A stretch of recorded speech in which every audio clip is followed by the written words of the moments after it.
स्वागत है आज की कहानी में। यह है एन ऑर्फन डॉल पार्ट 2। एक रहस्यमयी डायरी, एक शापित गुड्डा और मौत की साजिश। जोसेफ और इंस्पेक्टर केतन के बीच शुरू हुआ संघर्ष अब एक नए मोड़ पर है। क्या वे इस खौफनाक रहस्य को उजागर कर पाएंगे या फिर गुड्डे का साया अब भी उनके पीछे है? चलिए जानते हैं। कहानी सुनाते हुए उसने एकदम से कहा, और फिर उस दिन उस औरत को किसने मार डाला? उसे किसने मारा? किसी को नहीं पता। क्या तुम्हें पता है जेकब, किसने मारा था उसे? जोसेफ का सवाल सुनकर जेकब के चेहरे का रंग उतर गया। जोसेफ तब जेकब की आंखों में देख रहा था और फिर बिना कुछ बोले जेकब ने अपने गुड्डे की तरफ देखा और उंगली से उसकी ओर इशारा किया। जोसेफ ने गुड्डे की तरफ नजर घुमाई। उस गुड्डे की बड़ी बड़ी आंखों में एक अजीब सी चमक थी और चेहरे पर एक खौफनाक मुस्कान जो इससे पहले उसने कभी नहीं देखी थी। अपनी नजर हटाकर जोसेफ ने कहा, इस बेजान गुड्डे ने मारा उसे। जोसेफ हंसते हुए बोला, लेकिन उसके मन में एक अजीब सा डर घर कर गया था। उस पूरे दिन जोसेफ गहरी सोच में डूबा रहा। पुलिस की माने तो उस रात घर में कोई आया नहीं था। जबरदस्ती घर में घुसने के भी कोई निशान नहीं थे। रोजी आंटी ने उस रात मरीना की अधूरी चीख सुनी थी और शायद रोजी आंटी ने और भी कुछ भयानक देखा था और शायद इसलिए वो घर छोड़कर चली गई है। आखिर उसने ऐसा क्या देखा होगा? यह अजीब सा दिखने वाला गुड्डा कब से जेकब के साथ है? ये सारे सवाल जोसेफ को अंदर ही अंदर परेशान किए जा रहे थे। उसे इस राज की जड़ तक पहुंचना था। अगली सुबह सयना जोसेफ के घर जल्दी आ गई। उस वक्त जोसेफ बाहर जाने के लिए तैयार हो रहा था। सयोना, अच्छा हुआ तुम जल्दी आ गई। मुझे एक जरूरी काम से मैंगलोर जाना है, सना ने मुस्कुराते हुए कहा। ठीक है, तुम जाओ, यहाँ की फिक्र मत करो। जोसेफ ने सयना को कुछ पैसे दिए और फिर वह घर से निकल गया। उसने मंगलौर जाने वाली ट्रेन पकड़ी। अगली सुबह 6 बजे वह मंगलौर पहुंच गया। उसे रोजी आंटी का घर पता था। एक साधारण से होटल में फ्रेश होकर जोसेफ ने वहीं चाय नाश्ता किया और सुबह 9 बजे रोजी आंटी के घर पहुंचा। जोसेफ को सामने देख रोजी आंटी की आंखों में अपने आप आंसू आ गए। जोसेफ रोजी के पास जाकर बैठ गया। आंटी अब जानती है मैं मरीना से बहुत प्यार करता था, अब भी करता हूं। उसके जाने से मेरी जिंदगी में एक कालीपन सा आ गया है। जोसेफ भारी आवाज से आंटी से यह सब कह रहा था। I am very sorry Joseph, Marina मुझे भी बहुत प्यारी थी। मगर रोजी आंटी बोलते बोलते एकदम से रुक गई। जोसेफ ने आंटी की आंखों में देखकर कहा, आंटी, मेरे दिमाग में हर वक्त यही सवाल चलते रहते हैं कि मरीना को किसने मारा, क्यों मारा। मुझे पता है कि आपको इस बारे में जरूर कुछ पता है। जोसेफ की बात सुनकर रोजी आंटी के बदन में सिंहन से दौड़ गई। वो कांपने लगी और उनकी आंखें घर में यहां वहां देखने लगी, जैसे उनकी आंखों के सामने उस रात का सारा मंजर घूम रहा हो। रात के 1 बज रहे थे। रोजी आंटी आधी नींद में थी। तभी उन्हें पास वाले घर से चीखने की आवाज सुनाई दी। वो पलंग से उठकर खिड़की के पास चली गई। बाहर हल्की बारिश हो रही थी। तब उसने देखा कि जोसेफ के घर में कुछ हलचल हो रही है। खिड़की पूरी खुली हुई थी और उस कमरे के अंदर मरीना बिस्तर पर सोई हुई थी। उसके सामने अंधेरे में कुछ खड़ा था और उसके हाथ में एक चमचमाता हुआ बड़ा चाकू था। देखते ही देखते उसने मरीना पर झपट्टा मारा और बेरहमी से कई वार किए। रोजी आंटी ये सब देखती रह गई। उसके पैर जम गए थे, सांस रुक सी गई थी। वो जो भी था वो धीरे धीरे खिड़की के पास आकर खड़ा हो गया। उसका चेहरा और कपड़े खून से सने हुए थे। उसने एक अजीब लेकिन डरा देने वाली मुस्कुराहट के साथ रोजी आंटी की तरफ देखा और होठों पर एक उंगली रखकर उन्हें चुप रहने का इशारा किया। रोजी आंटी बुरी तरह से डर गई। उन्हें चक्कर आ गया और वो वहीं जमीन पर गिर पड़ी। जोसेफ ने रोजी आंटी के हाथ को पकड़कर उन्हें जोर से हिलाया। आंटी एकदम से होश में आ गई। अपने आप को शांत कर फिर आंटी ने कहा, जोसेफ बेटा, मैं नहीं बता सकती कि मरीना को किसने मारा है। वो मुझे भी मार डालेगा। रोजिया आंटी की आंखों में डर साफ झलक रहा था। आंटी प्लीज मुझे बताइए, आपको कुछ नहीं होगा। जोसेफ आंटी के सामने गिड़गिड़ा रहा था। मैं बस इतना बता सकती हूं कि मरीना को मारने वाला कोई इंसान नहीं था। इतना बोलकर रोजी आंटी फूट फूट कर रोने लगी। जोसेफ को रोजी आंटी को और तकलीफ नहीं देना था। वो वहां से निकल गया। उसने दोपहर की ट्रेन पकड़ी और वापस अपने घर के लिए रवाना हो गया। ट्रेन में उसका दिमाग लगातार एक बात को लेकर सोच में डूबा हुआ था। जेकब ने अपने गुड्डे की ओर इशारा किया था। रोजी आंटी ने भी कहा था कि मरीना को मारने वाला कोई इंसान नहीं था, तो क्या उस गुड्डे ने उसे मारा था? लेकिन ऐसा कैसे हो सकता है? एक बेजान गुड्डा किसी को कैसे मार सकता है? और क्यों? जोसेफ के कुछ कुछ समझ में आ रहा था, लेकिन उस पर विश्वास करना कठिन था। जोसेफ सफर कर रहा था। वहीं दूसरी ओर इंस्पेक्टर केतन अब भी सुराग ढूंढने में लगा था। इंस्पेक्टर केतन अपनी केबिन में बैठा मरीना के केस पर अपना दिमाग खर्च कर रहा था। टेबल पर उंगलियों को पटकते हुए इंस्पेक्टर ने कहा, तावड़े, इस मरीना मर्डर केस में अब तक कोई पक्का सबूत नहीं मिला है। हवलदार तावड़े ने अपनी टोपी सीधी करते हुए कहा, हाँ सर, पहले तो मुझे जोसेफ पर शक था, लेकिन मैंने खुद जांच की तो पता चला कि वह वाकई में काम से घर से बाहर था। तावड़े, वो लड़का जेकब 4 महीने से उन दोनों के पास था। हो सकता है कि जोसेफ और मरीना के बीच पैसों को लेकर कुछ झगड़ा हुआ हो। इंस्पेक्टर ने अपना अंदाजा जताया। हवलदार तावड़े ने भी थोड़ा सोचा और कहा, शायद, लेकिन अब जोसेफ ने फिर से जेकब की कस्टडी ले ली है और अब तो सारे पैसे उसी के अकाउंट में आते होंगे। हम और वो केयर टेकर कौन है? केतन ने सवाल पूछा। सर, सियोना जोसेफ की कोई दूर की ही रिश्तेदार है, रिश्ते में बहन लगती है। तावड़े ने तुरंत सवाल का जवाब दिया। इंस्पेक्टर केतन और तावड़े काफी देर तक चर्चा करते रहे, लेकिन वो बातचीत और भी नए सवाल छोड़ गई। अब जोसेफ वापस घर आ गया था, लेकिन उसने अपने चेहरे पर कोई भी बात नहीं आने दी। वो पहले जैसे ही नॉर्मल बातें करता और नॉर्मल रहता था। कुछ दिन तक सोचने के बाद जोसेफ ने तय किया कि वह एक बार फिर से जेकब के बंगले पर जाकर देख आएगा। उस बंगले की चाबी उसी के पास ही थी। उसने सोचा कि इस बार जेकब को भी साथ ले जाऊंगा। उस दिन शनिवार था। जोसेफ, जेकब और सियोना सिरसी चले गए। वहीं जेकब का बंगला था। वो लोग अपने लिए खाना भी साथ ले गए थे। तीनों सुबह करीब 11 बजे बंगले पर पहुंच गए। जोसेफ ने गेट खोला और तीनों अंदर चले गए। मेन दरवाजे का ताला खोलकर जोसेफ ने दरवाजों को अंदर धकेला और तभी जेकब अपना गुड्डा लेकर भागता हुआ अंदर चला गया। उसने अपना घर पहचान लिया था। उसके चेहरे पर एक अजीब सी खुशी थी। बंगला बहुत बड़ा और साफ सुथरा था। बंगले की दूसरी चाबी पोला के पास थी। हफ्ते में एक बार वो बंगले की सफाई करवा देती थी। पोला बंगले की देखभाल बहुत अच्छे से करती थी। जो उसे ने पूरा बंगला घूम कर देखा। अंदर घुसते ही बड़ा सा ड्राइंग रूम था। बाईं तरफ एक बड़ा डाइनिंग टेबल और बगल में किचन था। दाईं ओर 3 कमरे और ऊपर जाने के लिए एक सीढ़ी थी। ऊपर की मंजिल पर 5 और कमरे थे। दोपहर का 1 बज रहा था। जेकब के खाने का वक्त हो गया था। कम ऑन जेकब, चलो खाना खा लेते हैं, सियोना ने कहा। जोसेफ, सियोना और जेकब डाइनिंग टेबल पर आकर बैठ गए। सियोना खाना परोस रही थी। तभी जेकब ने अपना गुड्डा पास में रखी एक बड़ी सी कुर्सी पर रख दिया। अरे जेकब, आज तूने अपना गुड्डा दूर रख दिया है। इसे तो तू हमेशा साथ लेकर बैठता है ना? जोसेफ के दिमाग में एक सवाल आ गया था। इस पर जेकब ने अपने बाएं हाथ से पीछे की दीवार पर टंगी बड़ी सी पेंटिंग की ओर इशारा किया। उस तस्वीर में जेकब का परिवार था। जेकब की मां सामने कुर्सी पर बैठी थी और परिवार का मुखिया यानी जेकब के पिताजी उस बड़ी कुर्सी पर बैठे थे, वहीं पर जहां वो गुड्डा रखा हुआ था। उस तस्वीर में जेकब के पिताजी के हाथ में ठीक वैसा ही गुड्डा था और वो देखकर जोसेफ के दिमाग में जैसे घंटियां बजने लगी। उसने चौंक कर उस गुड्डे की तरफ देखा। उसकी आंखों में उसे हल्की सी लाल चमक दिखाई दी और फिर एक पल में वो चमक गायब भी हो गई। जोसेफ काफी देर तक वैसे ही बैठा रहा। जोसेफ खाना खा लो, सना ने कहा और जोसेफ होश में आ गया।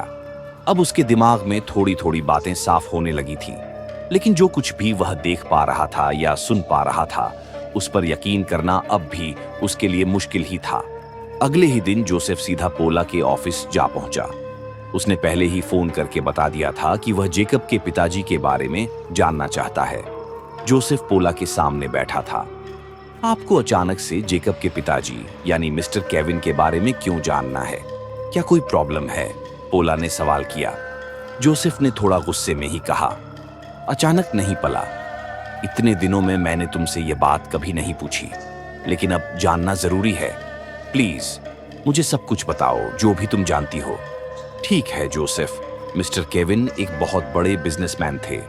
उनकी पत्नी यानी जेकब की माँ जेकब के बहुत छोटे 1 साल के होने पर ही गुजर गई थी। उसके बाद मिस्टर केविन ने ही जेकब की परवरिश की, और जब जेकब 8 साल का हुआ था तब मिस्टर केविन को एक बहुत ही गंभीर बीमारी हो गई। मजबूरी में उन्होंने दूसरी शादी की। जोसेफ ने बातचीत के बीच में ही सवाल किया, तो मार्गरेट जेकब की सौतेली माँ थी? हाँ, घर में नौकर चाकर और आया वगैरह तो थे, लेकिन जेकब के साथ और उनके बड़े बिजनेस को संभालने के लिए उन्हें एक भरोसेमंद इंसान चाहिए था। पर शादी होने के कुछ ही महीनों में मिस्टर केविन की भी मौत हो गई। जेकब के लिए यह बहुत बड़ा सदमा था। अच्छा, उनकी मौत कैसे हुई थी? जोसेफ ने फिर सवाल पूछा। किनकी? मिस्टर केविन की दूसरी पत्नी मार्गरेट की। पोला थोड़ी देर के लिए शांत हो गई। मार्गरेट की बहुत बेरहमी से हत्या हुई थी। उसका गला काट दिया गया था और आज तक पता नहीं चला है कि उसे किसने मारा है। केबिन में एक अजीब सा तनाव भर गया था। जोसेफ को अपने सवालों के जवाब तो मिल रहे थे, लेकिन हर जवाब एक नया सवाल खड़ा कर रहा था। भारी मन से जोसेफ वहां से निकला। उसका दिमाग सुन्न हो गया था। आखिरकार उसने फादर डिमिलो से मदद लेने का फैसला किया और उसने गाड़ी सीधे चर्च की ओर मोड़ ली। अपेक्षा नहीं थी, लेकिन फादर डिमिलो उस वक्त चर्च के बाहर बगीचे में टहल रहे थे। जोसेफ ने फादर डिमिलो से मिलकर उन्हें पूरी कहानी बता दी। माय सन, तुम परेशान मत हो। जैसा मैं कहता हूं वैसा करो। उस गुड्डे को आज रात चुपचाप मेरे पास लेकर आओ। हो सकता है कि मिस्टर केविन की आत्मा उसमें फंसी हुई हो। मैं उसे मुक्ति दे दूंगा। फादर जोसेफ ने उसे भरोसा दिलाया। जोसेफ को फादर पर पूरा विश्वास था। उसने ठान लिया कि फादर ने जैसा कहा है वह ठीक वैसा ही करेगा। रात के करीब 1:30 बज रहे थे। जेकब उस वक्त गहरी नींद में था। जोसेफ ने सियोना को कुछ नहीं बताया, क्योंकि शायद वो यह सब जानकर डर जाती। वो धीरे से जेकब के कमरे में गया। हल्के अंधेरे में उसने देखा कि वो गुड्डा जेकब के बिल्कुल पास चुपचाप बैठा था। जोसेफ उसकी आंखों में देख रहा था और वो गुड्डा बड़ी बड़ी आंखों से जोसेफ को घूर रहा था।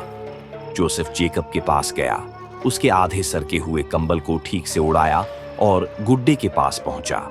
असल में जोसेफ अंदर से उसे छूने से भी बहुत डर रहा था, लेकिन हिम्मत करके उसने वो गुड्डा उठाया और कमरे से बाहर निकल गया। गुड्डे को उसने अपनी गाड़ी की बगल की सीट पर रखा और फिर गाड़ी स्टार्ट की। बाहर घना अंधेरा था और रास्ते सुनसान थे। जोसेफ को लग रहा था कि वह गुड्डा बार बार पलटकर उसे देख रहा है। जोसेफ के माथे पर पसीना आ गया। आधी दूरी तय करने के बाद अचानक गाड़ी बंद हो गई। जोसेफ ने चाबी घुमाई, लेकिन गाड़ी चालू नहीं हो रही थी। चारों तरफ घना अंधेरा था। हर तरफ घना जंगल दिखाई दे रहा था। सड़कों पर जो लाइट लगे थे वो भी टिमटिमा रहे थे। जोसेफ गाड़ी से उतरा, बोनेट के पास गया और एक बार उसने गुड्डे की तरफ देखा। गुड्डा अब भी चुपचाप सीट पर पड़ा उसे देख रहा था। उसने गाड़ी का बोनेट उठाया और इंजन को देखने लगा। तभी अचानक कोई अजीब सी आवाज, संगीत आई। जोसेफ ने घबराकर इधर उधर देखा। चारों तरफ गहरा सन्नाटा था। जोसेफ ने जल्दी जल्दी में कुछ खटपट कर गाड़ी का बोनेट बंद कर दिया और सामने देखा तो वो गुड्डा अब अपनी जगह पर नहीं था। यह देखकर उसका दिमाग सुन्न रह गया। गर्दन के बाल खड़े हो गए। वो आसपास देखने लगा। उसे कुछ समझ नहीं आ रहा था कि अब वो क्या करे। वो गुड्डा अचानक गायब कैसे हो गया। फिर भी वो धीरे धीरे दरवाजे के पास आ गया। उसने धीरे से गाड़ी के दरवाजे का बटन पुश किया और हल्के हाथों से दरवाजा खोला। देखा तो वो गुड्डा सीट के नीचे गिर चुका था।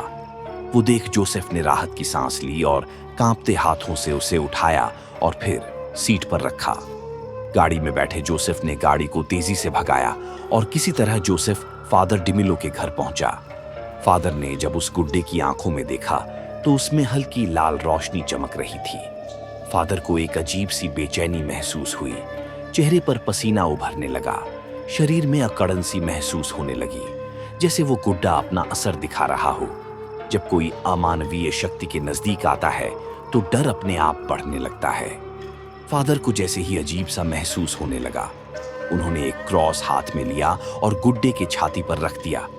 उस गुड्डे से बहती उस अमानवीय ऊर्जा को उन्होंने वहीं पर रोक दिया। जोसेफ, उसे उठाओ और मेरे पीछे आओ, फादर ने कहा और वह आगे चलने लगे। जोसेफ ने वो गुड्डा उठाया और उनके पीछे जाने लगा। दोनों उस डरावनी रात में चर्च से थोड़ा दूर एक कब्रिस्तान की तरफ बढ़े। कब्रिस्तान में जाकर फादर एक जगह पर रुके। वहां पहले से ही कुदाल और फावड़ा रखा हुआ था। फादर ने एक छोटी सी डिब्बी निकाली जिसमें पवित्र पानी था। उन्होंने उस पानी को पहले जमीन पर छिड़का और कहा, जोसेफ, यहां एक गड्ढा खोद दो। जोसेफ ने उस गुड्डे को पास के एक पेड़ के तने के पास रख दिया और फिर वो गड्ढा खोदने लगा। फादर मंत्र पढ़ते जा रहे थे और गुड्डा अजीब तरह से मुस्कुरा रहा था। वो अपनी गर्दन धीरे धीरे घुमाते हुए फादर की ओर ही देख रहा था। गुड्डे की आंखें गुस्से से लाल हो चुकी थीं। फादर बीच बीच में उस गुड्डे पर भी पानी छिड़क रहे थे और वो गुड्डा किसी इंसान जैसा झटक रहा था। अचानक दूर कहीं कुत्ते जोर जोर से भौंकने लगे। एक अजीब सा वातावरण हो गया। जोसेफ ने आवाज की दिशा में देखा तो फादर ने मंत्र पढ़ते हुए उसे बीच में ही कहा, यहां वहां ध्यान मत दो जोसेफ, बस गड्ढा खोदते रहो। जैसे ही फादर ने मंत्र बोलना बंद किया था, वो गुड्ढा अपने पैरों पर उठने लगा। वो देख जोसेफ थोड़ा पीछे हट गया। फादर ने फिर पवित्र पानी छिड़का और फिर से मंत्र बोलना शुरू किया और उसी कारण गुड्डा फिर से बेजान होकर नीचे गिर पड़ा। कुछ देर में जोसेफ ने गड्ढा खोद दिया और तब फादर ने कहा, जोसेफ, अब इस गुड्डे को इसके अंदर रख दो। जोसेफ ने उस गुड्डे को उठाकर उस गड्ढे में रखा। फादर ने डिब्बे से पवित्र पानी एक गुड्ढे पर छिड़का। उसके चेहरे पर गुस्सा साफ दिख रहा था। गुड्ढे का शरीर जल रहा था। फादर पवित्र मंत्र पढ़ते रहे। उस गुड्डे के मुंह से अजीब आवाजें निकलने लगी। वो गुड्डा तेज थरथराने लगा। जोसेफ वो देख डर कर पीछे हट गया। तेजी से थरथराते हुए वो गुड्डा झपटने ही वाला था कि तभी फादर ने अपनी जेब से एक क्रॉस निकाला और उस गुड्डे की गर्दन में घुसा दिया। तब जाकर वो गुड्डा किसी मरे इंसान जैसा शांत हो गया। उसकी आंखों से जीवन खत्म हो गया था। फादर ने फिर से पवित्र पानी उस पर छिड़का। पानी छिड़कते ही वह गुड्डा अचानक से आग पकड़ने लगा और वह पूरी तरह से जलकर राख हो गया। फादर ने एक गहरी सांस लेते हुए कहा, मिट्टी डालकर गड्ढा बंद कर दो जोसेफ। जोसेफ ने जल्दी जल्दी में वहां पड़ी सारी मिट्टी उस गुड्ढे पर फेंक दी और वो गड्ढा पूरी तरह से बंद कर दिया। फादर ने अपनी गर्दन में लटके क्रॉस को छाती और माथे पर फेरते हुए कहा, जोसेफ, अब तुम घर जाओ, तुम्हारा डर खत्म हो चुका है। फादर की आवाज में एक अजीब सी बेचैनी थी जो वह दोनों को महसूस हो रही थी। शायद अब भी कुछ बचा था जिसे वो खत्म नहीं कर पाए थे। जोसेफ वहां से चला गया। रात के 1 बज चुके थे जब वो घर पहुंचा। घर जाकर जोसेफ अपने कमरे में जाकर चुपचाप सो गया। सुबह के 3 बजे का वक्त हो रहा था। फादर डिमिलोलो अपने बेडरूम में थे, शायद आधी नींद में। तभी उनके रूम का दरवाजा खुद ब खुद खुल गया। उस आवाज से फादर सतर्क हो गए। उन्होंने गले का क्रॉस कसकर हाथ में पकड़ लिया। कुछ पल के लिए पूरी तरह से खामोशी और सन्नाटा था। वो यहां वहां देख रहे थे और फिर अचानक किसी ने ऊपर से फादर के बेड पर छलांग लगाई। गुड्डे की आंखों में अंगार भड़क उठा था। उसे देखकर फादर की आवाज गले में ही अटक गई। उनका पूरा शरीर कांपने लगा। वो हिल भी नहीं पा रहे थे। गुड्डे ने अजीब तरह से मुस्कुराते हुए अपना एक हाथ ऊपर उठाया। उसके हाथ में एक चमकता हुआ चाकू था। वो देख फादर की आंखें फटी की फटी रह गई। उनके सामने उनकी मौत खड़ी थी। बूढ़े फादर बिस्तर से उठ पाते उससे पहले गुड्डे ने उन पर झपट्टा मारा और धारदार चाकू से फादर की गर्दन पर वार करने लगा। फादर डिमिलो का सर उनके धड़ से अलग हो गया और वहीं उनकी मौत हो गई। दूसरी तरफ जोसेफ चैन से सो रहा था। सुबह के 8 बजे जोसेफ नहा धोकर ड्राइंग रूम में चला आया और सामने टेबल की ओर देखकर हक्का बक्का रह गया। सामने जेकब अपने उसी गुड्ड के साथ बैठा था। जोसेफ का दिल एकदम से कांप गया, मानो उसके पैरों तले जमीन खिसक गई हो। किसी तरह खुद को संभालते हुए वो डाइनिंग टेबल तक आ गया और तभी उसका फोन बज उठा। जोसेफ, अरे तुझे पता चल गया क्या हुआ है? फोन पर उसका दोस्त प्रदीप था। क्या हो गया? जोसेफ हकला गया। फादर टिमेलो अब इस दुनिया में नहीं रहे। क्या? और प्रदीप की बात सुनकर जोसेफ का दिल जोर जोर से धड़कने लगा। हाँ, किसी ने कल रात उनका मर्डर कर दिया। जैसे ही प्रदीप ने यह कहा, जोसेफ ने तुरंत फोन काट दिया। दिन भर में यह खबर पूरे शहर में फैल गई। फादर डिमेलो की बेहद ही बेरहमी से हत्या कर दी गई है। खबर सुनकर जोसेफ तुरंत घर से बाहर चला गया। फादर की मौत उसके लिए एक बहुत बड़ा झटका था। लेकिन फादर को मारा किसने? क्या यह वही गुड्डा था? पर नहीं, वो तो कल रात आग में जल चुका था। फिर वो दोबारा कैसे आ गया? अब फिर से सवाल उठने लगे और फिर से जोसेफ परेशान हो गया। वो उस दिन चर्च से आने के बाद फिर शराब पीने चला गया। फादर डिमेलो की हत्या की जांच भी इंस्पेक्टर केतन ही कर रहे थे। फादर के घर से कुछ सबूत मिले थे। अब केस को एक नई दिशा मिल रही थी। डर के मारे जोसेफ उस पूरे दिन घर नहीं गया। वह अपने दोस्त प्रदीप के घर पर ही रहा। अगले दिन दोपहर को वह अपने घर गया। जेकब तब उसके कमरे में ही था। जोसेफ अंदर जाकर ड्राइंग रूम में एकदम चुपचाप बैठ गया। तभी सना उसके पास आकर खड़ी हो गई। जोसेफ, मुझे तुम्हें कुछ बताना है क्या? पिछले कुछ दिनों से मुझे घर में अजीब अजीब एहसास हो रहे हैं। मतलब, जब तुम घर पर नहीं होते तब मुझे घर में किसी के फुसफुसाने की आवाज आती है। कभी कोई मेरी आंखों के सामने दौड़ जाता है, पर वो मुझे दिखाई नहीं देता। मतलब, मैं देखने से पहले ही वो आंखों के सामने से ओझल हो जाता है। सियोना की आवाज में घबराहट थी। जोसेफ ने जेकब के कमरे की ओर देखकर पूछा, क्या तुम जेकब के खाने पीने का टाइम ठीक से फॉलो तो कर रही हो ना? मतलब, कोई गलती तो नहीं हो रही ना? नहीं, मतलब कभी कभी थोड़ा लेट हो जाता है। हर बार टाइम पर खिलाना मुमकिन नहीं होता। दूसरा काम भी करना पड़ता है। लेकिन बस एक दिन सना बोलते बोलते अचानक रुक गई। एक दिन क्या? जोसेफ ने पूछा। एक बार दोपहर में रॉबर्ट मुझसे मिलने आया था, तो मैं कुछ देर के लिए उसके साथ बाहर चली गई थी। घर लौटने में मुझे थोड़ी देर हो गई। मतलब सिर्फ आधा घंटा। बस उसी दिन मुझे देर हुई थी। सना, जेकब के मामले में एक भी छोटी गलती मत करना। मैं दोपहर में सिर से जा रहा हूं। यही बात जेकब को मत बताना। शाम तक मैं लौट आऊंगा। तुम बस अपना और जेकब का ख्याल रखना। सना को इन सब बातों का ज्यादा अंदाजा नहीं था, क्योंकि जोसेफ ने अब तक उसे जानबूझकर कुछ भी नहीं बताया था। लेकिन अब वह कुछ सोच में पड़ चुकी थी। उसे उस घर में रहने से डर लगने लगा था। जोसेफ ने अपनी कार की चाबी उठाई और वह घर से निकल गया। वो सिरसी जेकब के पुराने बंगले की तरफ जा रहा था। उसने सोचा कि इस पूरी मुसीबत का जड़ और उसका हल शायद उसी बंगले में छुपा हुआ है। दोपहर के 4:30 पर जोसेफ जेकब के पुराने बंगले पर पहुंचा। उसने ताला खोला और दरवाजे को धीरे से धक्का दिया। बाहर धूप होने के बावजूद बंगले में अंदर गहरी और डरावनी सी अंधेरी परछाइयां थीं। जोसेफ ने ड्राइंग रूम की लाइट जलाई। उसके सामने डाइनिंग टेबल के पीछे एक बड़ी फोटो फ्रेम लगी थी। जोसेफ उसके पास चला गया और तस्वीर को ध्यान से देखने लगा। उस फोटो में जेकब था, उसकी माँ और उसके पापा थे, और उनके हाथ में वही गुड्डा था। अब जेकब के पास जितनी जानकारी थी, उसके अनुसार जेकब के पापा गुड्डू गुड़ियों के बड़े व्यापारी थे। लकड़ी और दूसरे मटेरियल से अलग अलग किस्म के गुड्डे और गुड़िया बनाना उनका पुश्तैनी बिजनेस था। फिर जोसेफ बंगले के अंदर के हर रूम को चेक करने लगा। ऊपर के फ्लोर पर एक रूम में वो चला गया। वो रूम जेकब के पापा केविन का था। जोसेफ ने वहां रखी अलमारी की तलाशी ली। उसमें से जोसेफ को एक डायरी मिली।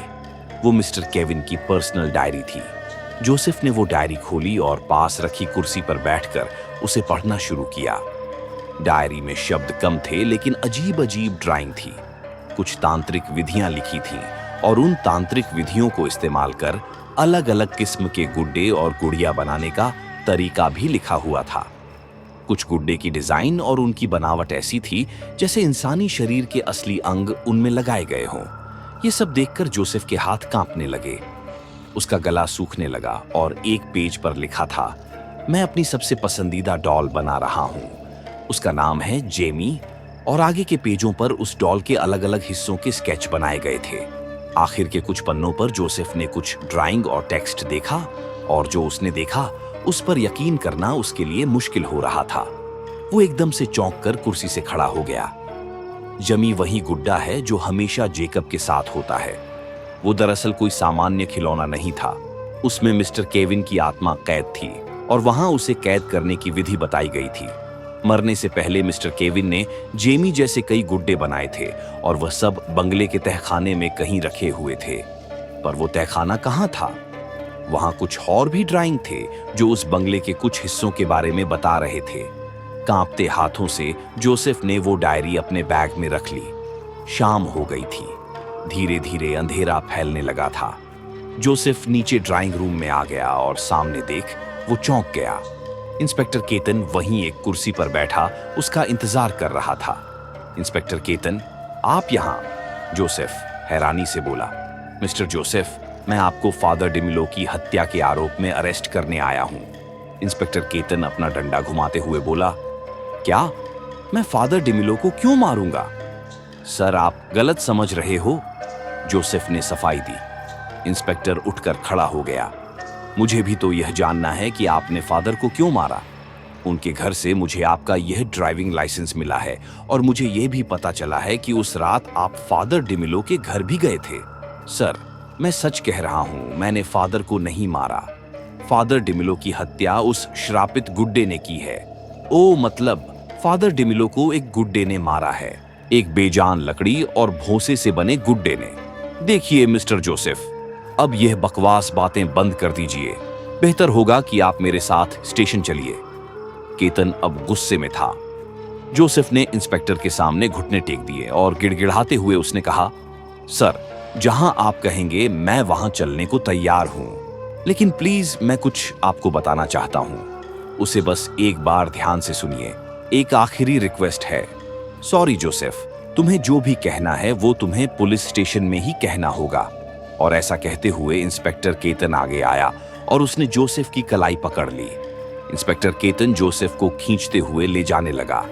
तभी जोसेफ ने एक जोर का झटका मारकर अपना हाथ छुड़ा लिया और इंस्पेक्टर केतन को जोर का धक्का देकर उसे साइड में गिरा दिया और उसी पल जोसेफ भागता हुआ घर के मेन गेट के बाहर निकल गया। इंस्पेक्टर केतन ने खुद को संभाला और जोसेफ के पीछे दौड़ पड़ा। जोसेफ आगे दौड़ रहा था और केतन उसके पीछे। जोसेफ दौड़ते हुए बंगले के पीछे गया। वहां उसे एक लकड़ी की छोटी सी झोपड़ी सी दिखाई दी। वो जमीन से जुड़ा हुआ हिस्सा था। 2-2.5 फुट चौड़ा लकड़ी का एक रास्ता था। वो एक सीक्रेट रास्ता था, लेकिन उस पर ताला लगा हुआ था। इंस्पेक्टर केतन पास ही पहुंच रहा था। जोसेफ ने वह देखा और बगल में पड़ा एक बड़ा सा पत्थर उठाया और पूरी ताकत से उसे उस लकड़ी के दरवाजे पर दे मारा। लकड़ी की पुरानी चौखट टूट गई और फिर जोसेफ ने उस पर लात मारकर उसे और भी तोड़ दिया। दरवाजा टूटकर खुल गया, लेकिन अंदर बिल्कुल घना अंधेरा था। केतन अब जोसेफ को पकड़ने ही वाला था कि तभी जोसेफ ने उस अंधेरे सुरंग में छलांग मार दी। तेज आवाज के साथ वो नीचे गिरता गया। इंस्पेक्टर केतन ने अंदर झांक कर देखा। वहां उसे अंधेरे के सिवाय कुछ भी दिखाई नहीं दिया। फिर वो दौड़कर गाड़ी के पास गया, गाड़ी से टॉर्च ली और फिर टॉर्च लेकर उसने उस सुरंग के अंदर झांक कर देखा। वहां नीचे जाने के लिए लकड़ी की सीढ़ियां थीं। उसने एक हाथ में टॉर्च और दूसरे हाथ में पिस्तौल पकड़ ली और फिर वह धीरे धीरे अंदर उतरने लगा। इंस्पेक्टर सीढ़ियां उतरते हुए नीचे चला गया। नीचे एक तहखाना था जहां भयानक ठंड और बदबू थी। वहां एक अजीब तरह का तनाव था, जैसे दिमाग सुन्न हो रहा हो। और वहीं सामने जोसेफ खड़ा था। उसके हाथ में भी टॉर्च था। केतन उसके पास चला आया। जोसेफ ने टॉर्च से सामने रोशनी की। केतन ने देखा कि सामने कई सारे गुड्डे थे। हर गुड्डे को एक कांच के बॉक्स में रखा हुआ था और वह सभी एक जैसे दिखाई दे रहे थे। और उन्हीं में से एक गुड अब जेकब के पास जोसेफ के घर में था। मिस्टर जोसेफ, यह सब क्या है? आप मुझे क्या बताना चाहते हैं? इंस्पेक्टर केतन ने अपने आसपास देखते हुए पूछा। सर, यही सब मैं आपको बताना चाहता था। ये सारे गुड्डे मिस्टर केविन ने बनाए हैं और ये कोई आम खिलौने नहीं है। सर, ये खास तरीके से तांत्रिक विधि और अमानवीय ताकतों की मदद से बनाए गए पुतले हैं। जोसेफ ने अपने पास की डायरी इंस्पेक्टर को दिखाकर गुड्डों की ओर इशारा करते हुए कहा। इंस्पेक्टर केतन को यह सब बहुत ही शॉकिंग लग रहा था। लेकिन जब से वह यहाँ आया था उसे भी कुछ कुछ अजीब लग रहा था। सर, जो गुड्डा मेरे घर में है, जो जेकब के साथ रहता है, वह भी इन्हीं में से एक है। यह सब एक सुपर नेचुरल दुचक्र है। सर, मुझ पर यकीन कीजिए, मरीना का मर्डर उसी गुड्डे ने किया था। फादर डिमिलो की मौत भी उसी गुड्डे की वजह से हुई है। सर, अगर इन सब गुड्डों को आग में नहीं जलाया गया तो यह शैतानी चक्र कभी खत्म नहीं होगा। जोसेफ इंस्पेक्टर को समझा रहा था, पर जोसेफ के ऐसा कहते ही सारे गुड्डों की आंखें उनकी तरफ मुड़ गईं और वह घूरकर उन्हें देखने लगे। ये सब यकीन करना मुश्किल है जोसेफ, लेकिन तुम मेरे साथ चलो। मैं आखिरी बार तुम्हें वार्न कर रहा हूं। अब कोई भी हरकत मत करना, वरना मुझे तुम पर गोली चलानी पड़ेगी। इंस्पेक्टर केतन ने सख्ती से कहा और तभी एक अजीब सी आवाज उन्हें सुनाई दी। इंस्पेक्टर केतन और जोसेफ चौकन्ने होकर यहां वहां देखने लगे। उन्होंने देखा कि सामने एक कांच के बॉक्स में रखा गुड्डा हिल रहा था। दोनों धीरे धीरे उसकी तरफ बढ़े। वो गुड्डा अपनी आंखें फैलाकर दोनों की तरफ देख रहा था। तभी उसके बगल वाले बॉक्स से भी वही आवाज आई। वो गुड्डा भी हिलने लगा था। ये देखकर दोनों डर के मारे पीछे हट गए। कुछ ही सेकंड में एक के बाद एक सारे गुड्डे हिलने लगे और एक अजीब सी तेज आवाज उस तहखाने में गूंजने लगी। सर, हमें तुरंत कुछ करना होगा। इन सबको आग लगानी होगी। सर, प्लीज मेरी बात मानिए, जोसेफ घबराते हुए बोला। इंस्पेक्टर केतन अब समझ चुका था कि यह कोई नॉर्मल जगह नहीं थी। ये कुछ भयंकर और उसकी समझ के बाहर था। जोसेफ, तुम यहीं रुको, इन्हें रोक कर रखो, मैं जल्दी आता हूं। इतना बोलकर इंस्पेक्टर दौड़ता हुआ ऊपर चला गया। ऊपर पहुंचकर वो बंगले के किचन में घुसा और वहां इधर उधर कुछ ढूंढने लगा। तहखाने में अब वह सारे पुतले एक एक कर धीरे धीरे कांच के बक्से को तोड़ रहे थे। इंस्पेक्टर केतन किचन में छानबीन कर रहा था और तभी उसकी नजर एक गैस सिलेंडर पर पड़ी। उधर जोसेफ नीचे खड़ा कांप रहा था। उसके मन में एक ही बात चल रही थी, अगर अभी भाग गया तो यह चक्कर कभी नहीं रुकेगा, और अगर मैं यहां रुका रहा तो आज मेरा मरना तय है। इंस्पेक्टर सिलेंडर और एक गद्दा लेकर सुरंग के पास आ गया और टॉर्च की रोशनी में उसने अंदर झांक कर देखा तो सभी गुड्डे अपने बॉक्स को तोड़कर बाहर आ चुके थे और वह सारे जोसेफ पर हमला करने ही वाले थे। तभी इंस्पेक्टर केतन ने सिलेंडर को एक गद्दे से ढककर नीचे सुरंग में फेंक दिया। सिलेंडर गिरने की आवाज से सभी चौंक गए और उसी पल इंस्पेक्टर जोर से चिल्लाया, जोसेफ भागो जल्दी से।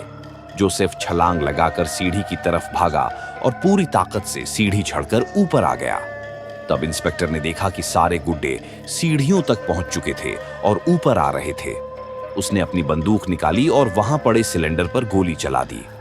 भारी धमाके की आवाज गूंज उठी और धमाके के साथ ही जोसेफ और केतन उछलकर दूसरी तरफ गिर पड़े। उस तहखाने से धुएं का गुब्बार बाहर निकलने लगा। दोनों भी कुछ देर तक वहीं पड़े पड़े आग को देखते रहे। आग अंदर पूरी फैल चुकी थी। तभी जोसेफ ने घबराते हुए कहा, सर, एक और पुतला मेरे घर में है और सियोना घर में अकेली है। ओह माय गॉड, चलो हमें जल्दी चलना होगा। इंस्पेक्टर केतन वहां से उठते हुए बोला, जोसेफ तुम अपनी गाड़ी ले लो, मैं अपनी गाड़ी से तुम्हारे घर पहुंचता हूं। और फिर दोनों अपनी अपनी गाड़ियों से रवाना हो गए। रात के 11 बजते ही थे। तेज रफ्तार में गाड़ी चलाते हुए वो लोग घर पहुंच गए। जोसेफ ने डोरबेल बजाई लेकिन किसी ने दरवाजा नहीं खोला। जोसेफ बार बार सियोना को आवाज दे रहा था लेकिन अंदर से कोई जवाब नहीं आया। उसने अपने पास की चाबी से दरवाजा खोलने की कोशिश की लेकिन दरवाजा अंदर से लॉक था। साइड हटो, ऐसा बोलकर इंस्पेक्टर केतन ने दरवाजे पर जोर से धक्के दिए। 2-3 धक्कों के बाद कुंडी टूट गई और दरवाजा चरमराकर खुल गया। दोनों अंदर दौड़ते हुए चले गए। अंदर एक भयानक सन्नाटा था। जोसेफ और केतन धीरे धीरे भीतर के कमरे में गए और उन्होंने सामने देखा। सामने सियोना के खून से सनी लाश पड़ी हुई थी। Oh no Siona, it's my fault, मुझे तुम्हें पहले ही बता देना चाहिए था। सियोना की लाश देख जोसेफ टूट चुका था। पर यह जेकब कहाँ है? इंस्पेक्टर ने पूछा और वह दोनों घर में उसे ढूंढने लगे। पर जेकब और वो पुतला, वो गुड्डा, दोनों घर में कहीं नहीं थे। वो घर से गायब हो चुके थे। इंस्पेक्टर केतन ने फोन करके स्टेशन में खबर कर दी और थोड़ी देर में उनकी टीम वहां आ पहुंची। सियोना की लाश कब्जे में ले ली गई। जगह का पंचनामा हुआ पर उन्हें कुछ भी हाथ नहीं लगा। इंस्पेक्टर केतन की तलाश आज भी जारी है, लेकिन जेकब का कहीं कोई पता नहीं चला। अब उस हादसे को 2 साल बीत चुके हैं। उस बीच जोसेफ ने अपनी पुरानी नौकरी दोबारा शुरू कर दी है, लेकिन उसकी जिंदगी में एक खालीपन हमेशा के लिए रह गया था। सब कुछ खत्म हो चुका था, लेकिन सिर्फ जोसेफ के लिए। और ऐसे ही एक दिन दिल्ली के नोएडा में रहने वाले अल्बर्ट और मारिया को एक फोन आया। उन्हें तुरंत किसी वकील ने अपने ऑफिस में बुलाया था। अगले दिन अल्बर्ट और मारिया उस वकील के ऑफिस पहुंचे। हेलो मिस्टर रॉबर्ट और मिस मारिया, प्लीज बैठिए। मिस्टर अल्बर्ट और मारिया सामने बैठ गए। मैं हूं पोला, मिस्टर जेकब के वकील, पोला ने जेकब की तरफ इशारा करते हुए कहा। बगल की कुर्सी पर जेकब बैठा था। उसके हाथ में वही गुड्डा था और वह शांत, बेजान और ठंडी नजरों से अपने नए माता पिता की तरफ देख रहा था। तो दोस्तों, यह थी आज की कहानी। आपको यह कहानी कैसी लगी मुझे कमेंट कर जरूर बताएं।